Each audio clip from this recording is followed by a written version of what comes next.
Magnificat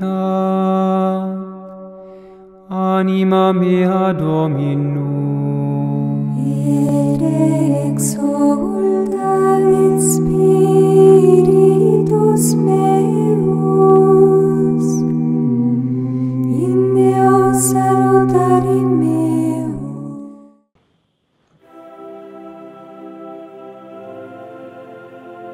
Welcome to the new episode of the theme Saint Teresa of Avila, Mother of Interior Souls. Some spiritual directors ask those who practice mental prayer, meditation, to stop and remain still for a few moments in the course of prayer, in order that the Holy Spirit may be permitted to speak to them. In proof of it, the following text is quoted from the sacred scripture. Be still before the Lord. This text is interpreted out of context. The real contextual meaning is to remain undisturbed in time of our trials, for God will protect us. We should not give timetable to God to speak to us as if we have already done our part before Him. God speaks to us as and when He wants to speak to us. He spoke to Moses while he was keeping the flock of his father-in-law. He spoke to the boy Samuel while he was in deep sleep. He spoke to Zacharias on duty in the sanctuary. The message of the Incarnation was given to the Blessed Virgin Mary while a little girl when she least expected it. He spoke to Saul during his adventurous journey to Damascus. Saint Teresa of Lisieux wrote in her autobiography, "For myself, I never heard the sound of His voice, but I know that He dwells within me all the time, guiding me and inspiring me whenever I do or say anything. A light of which I had caught no glimmer before comes to me at the very moment when it is needed. And this doesn't generally happen in the course of my prayer, however devout it may be, but more often in the middle of my daily work." God may speak to us while in prayer, but that does not mean that we should fix a time for God to speak to us. God often communicates His will to us through the mediation of other men. Take example of Moses.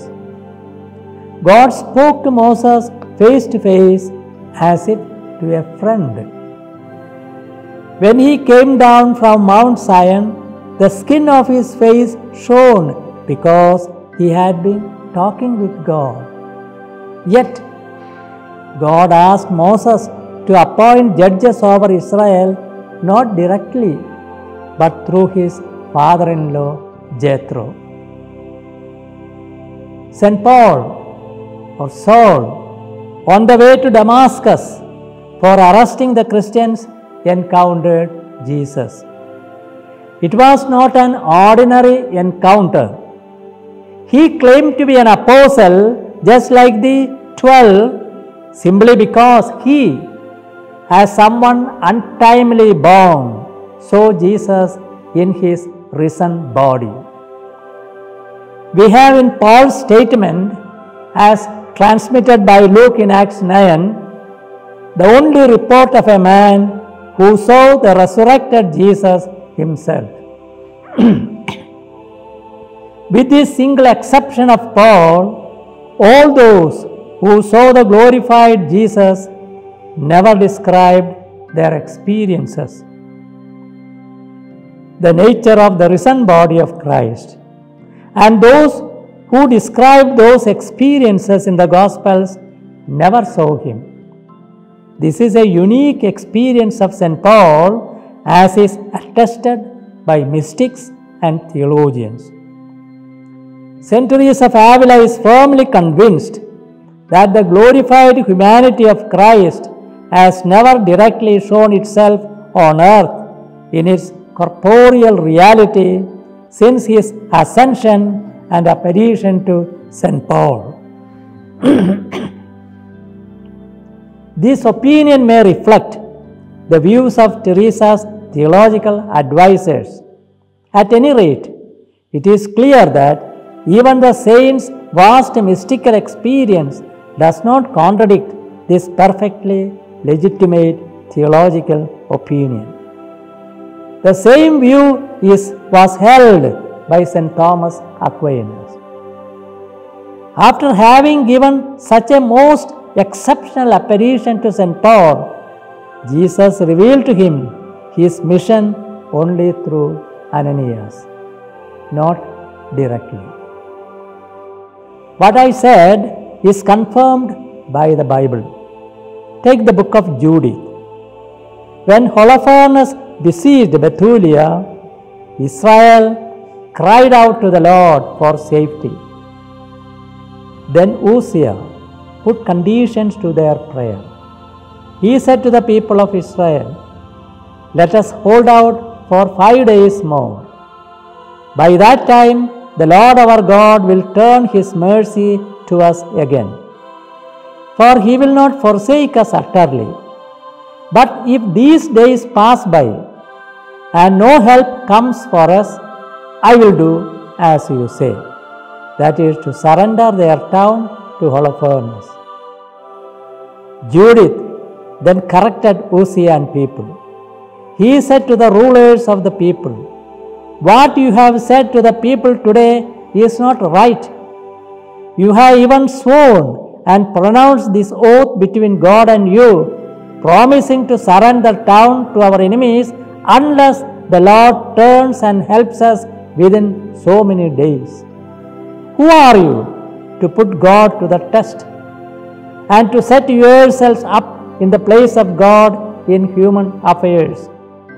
You are putting the Lord Almighty to the test, but you will never learn anything. No, my brothers, do not anger the Lord our God.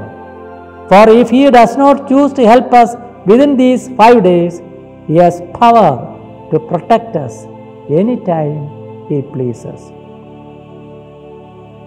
God is free to speak to us in the course of our prayer. But this fact should not encourage us to give a timetable to God to reveal Himself to us while in prayer. Thank you.